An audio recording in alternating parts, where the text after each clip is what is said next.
Horrid Henry, Monster Mayhem by Francesca Simon, illustrated by Tony Ross.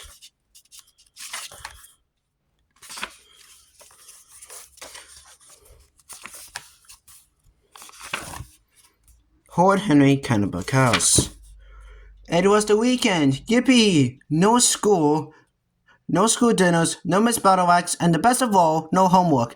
It was the weekend, boo hiss yuck. The weekend meant chores. His mean horrible parents weren't happy with torturing him by sending him to school for 5 days a week, and then making him live with the wormy worm Peter the rest of the time. They had to make him suffer with chores as well they did. Did they have any idea how much time doing chores took, how much wonderful Terry he missed her doing up and downstairs, empty all the waste paper baskets and cleaning out Fluffy's litter tray and putting them recycling outside.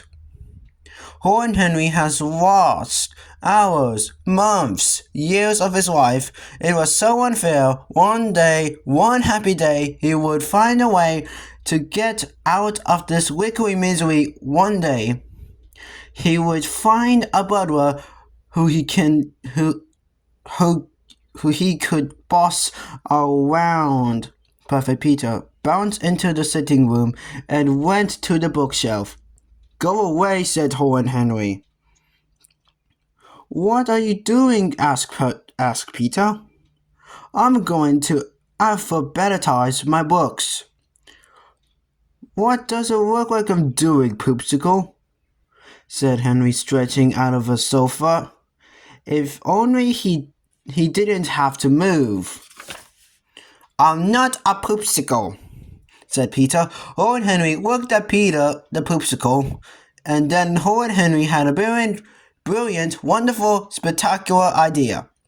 Why hadn't he thought of this before? "It's sad you're such a baby," said Henry. "I am not a baby," said Peter. "I am big boy. Mom said so." "Do you really think you're as good as me?" said Henry. "That anything I could do, you can do." "Yes," said Peter. Of course, he was good as Henry, better in fact, but perfect Peter. Didn't want to brag. Peter was definitely smarter and kinder and tidier, and he had more money in his piggy bank, and he could play the cello. In fact, the only thing Henry could do better than him was run a teensy-weensy bit faster. "I could do anything you can do," said Peter. "No way, Ugolina," said Henry. "You are a baby." "I am not," said Peter, "and don't call me Ugolina." I have no idea what Ugolina is, but move on. "Then I'll tell you to run upstairs and collect all the recycling," said Horrid Henry. "Bet you can do it by the time I count to 25. "Can too," said Peter. "Nah," said Henry. "You're much too little." "Am not," said Peter. "Then prove it, baby boo-boo," said Henry. If you can, you'll never be a baby boo-boo again." Perfect Peter grabbed a rubbish bag and dashed upstairs. Horrid Henry went back on the sofa and counted loudly. Tee-hee. What a brilliant way to get Peter to do his chores. Peter dashed downstairs, gasping, 19, 20. "Peter, you did it," said Henry. "You're the king of rubbish." Chores? He hadn't fallen for Henry's tricks again. Perfect Peter smelled a rat. "No, no, no!" Mom wailed. Mom! Wailed Peter. Henry tricked me into doing his chores. Uh-oh, thought Henry. Don't be horrid, Henry, shouted Mom. Do your own chores or no TV for a week. I don't know what you're talking about, bellowed Henry. We were just having a race. Perfect Peter came back into the room. He wanted to pour the cat litter all over Henry and kick the recycling bag. Do it, said his devil. Live for once. Don't do it, said his angel. Then you'll be horrid too. Eek! Telltale, hissed Henry. Serves you right, Henry, said Peter. How could he have thought Henry was being too nice to him for once? He swore he'd never fall for one of Henry's tricks ever again. Peter growled at Henry. Henry smiled at Peter. I've written a song for you, Peter, said Henry. He jumped on the sofa and began to sing. Oh, I am a big fat ninety, a skin many 90. I am a straw noodle doodle odd, and all I do is fart. Mom! Screamed Peter. Henry called me a 90. And a straw noodle did not, said Henry. I was just singing a song. That's it, Henry, said Mom, running into the room. No pocket money for a week. No pocket money? And all because of his worry brother? But I wasn't doing anything, howled Henry. Is it a crime to sing a song in the house? Ding dong. It was Rude Ralph coming over to play. He was holding a lumpy plastic bag. They went to Henry's bedroom. No rooms allowed, said Henry. Slamming the door, he had to pay Peter back for getting him into trouble for singing. It was so unfair. It was so unfair. What's in the bag? Said Henry. Shrunken heads, said Rude Ralph. Ooh, said Henry. Ralph pulled 2 hideous skull heads for the bag. They had big empty eye sockets and scary wisps of 2 long, straggly blonde and brown hair. They worked absolute marvelous. Wow, said Henry. Wow, he reached out to touch the gruesome skull. He wanted those heads more than anything in the world. Where'd you get them? Present from the Glen, said Ralph. These 2 are for you. Thanks, Ralph, said Henry. Did anyone ever have a better friend than Ralph? This one looks like Margaret, said Henry, swinging on the head by its ponytail. Just better looking, said Ralph rudely. Henry and Ralph hang up the heads from the ceiling light. Yeah, the heads look really horrible. When Henry shivered, Ralph grabbed hold of Henry's metal band from his evil scientist robot kid and shoved it on the top of his head. Ah, ooh, ee, my head is shrinking, yelped Ralph, wriggling in his chair and laughing. Horrid Henry started at Ralph.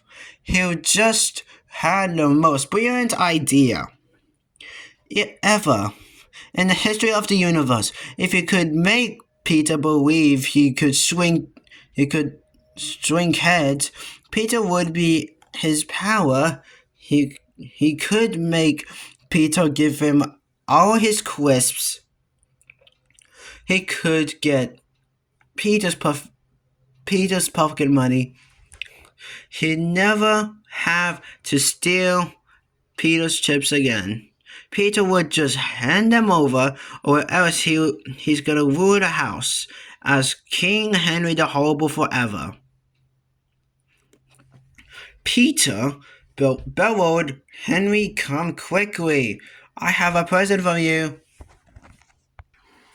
Perfect Peter poked his head round the door. "What?" said Peter. "What do you want?" asked Henry.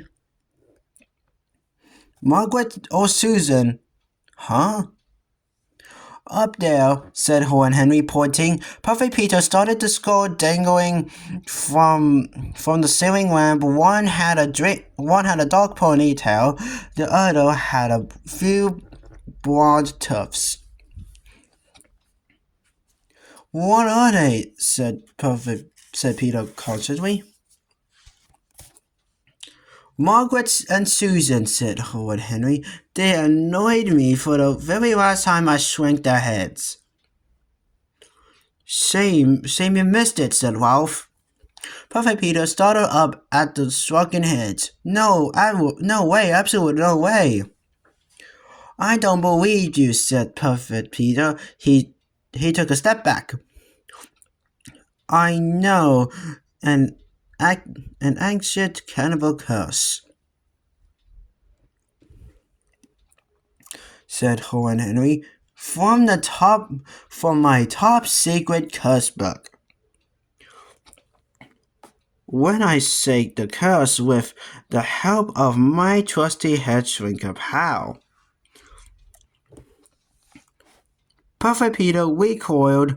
He knew Henry was lying. Henry had to be lying. Henry couldn't have really shrunk heads, could he? "You're lying," said Peter. "I'll prove it," said Henry. "If you're sure I'm lying, then put it on a head shrinker, and we'll find out." He held up the metal headband. "You have to lose your head?" "No," said Peter. "Why not?" said Horrid Henry. "You'll be famous. You'll be helping science. I can't believe you don't want to take part in this experiment. You'll change history, Peter. Headless status will be raised to you everywhere." "Ooh," thought Peter, "a headless statue of me. Wait a minute, I don't want to be shrunk head," said Peter. He edged away towards the door. Would Ralph step forward? "I'll volunteer," he said. "Are you sure?" said Henry. "Yes," said Ralph. "You need proof of your great invention. Just call it the Ralph." "I promised," said Horrid Henry. Thank you, Ralph. It's been a great knowing you." Henry placed the metal shrinker over Ralph's head. Perfect Peter watched horrified as Henry slowly tightened the screws. "And now I will begin the head shrink curse," said Horrid Henry. He bowed his head and raised his arm to the ceiling.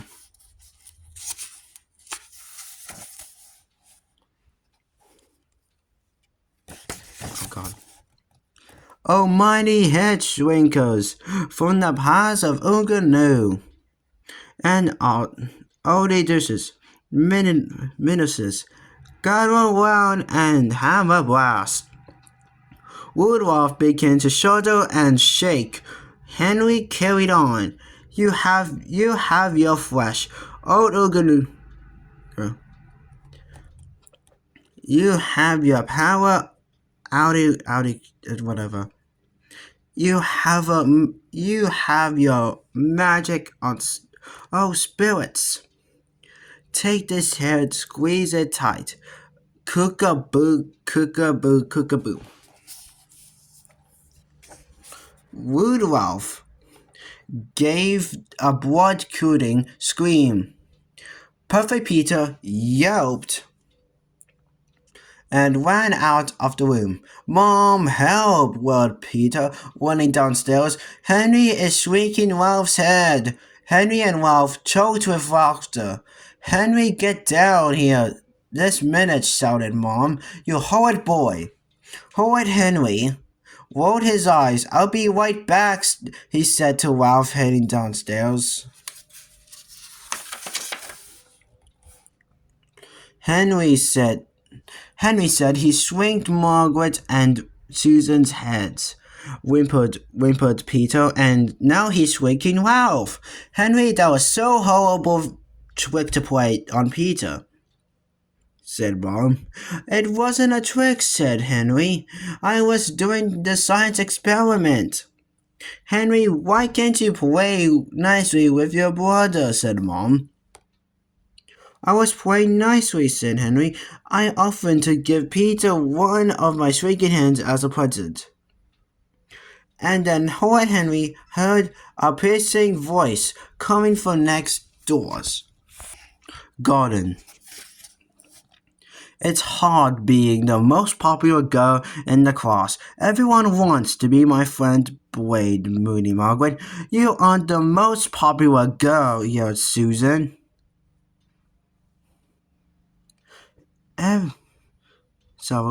"Everyone thinks you're the mean old bossy boots." Perfect Peter gasped. You said you shrunk their heads." He said, "You lied." "I didn't shrink their heads," said Henry. "And then I was unshrunk them." Mom sighed. "Henry, I want you to leave Peter alone." Horrid Henry started at his feet. "Yes, Mom." Tra-la-la. He got off lightly thanks to his weasel words. Henry dashed back upstairs and burst into his bedroom. "Ralph, I got away with it. No punishment for me." Horrid Henry looked around. "No, Ralph." "Ralph?" said Henry, on the chair. "Where Ralph has been sitting was the head shrinker. Inside the shrinker was a shrinking head." "Ralph has vanished." "Ralph?" said Henry. "That was odd. Ralph, you in the loo?" Henry looked. No Ralph. He checked under his bed. No Ralph. Slowly, Horrid Henry approached the chair. The skull had a brown hair, just like Ralph. "Ralph, stop fooling around," said Horrid Henry. His heart began to pound. Ralph was gone? What has he done?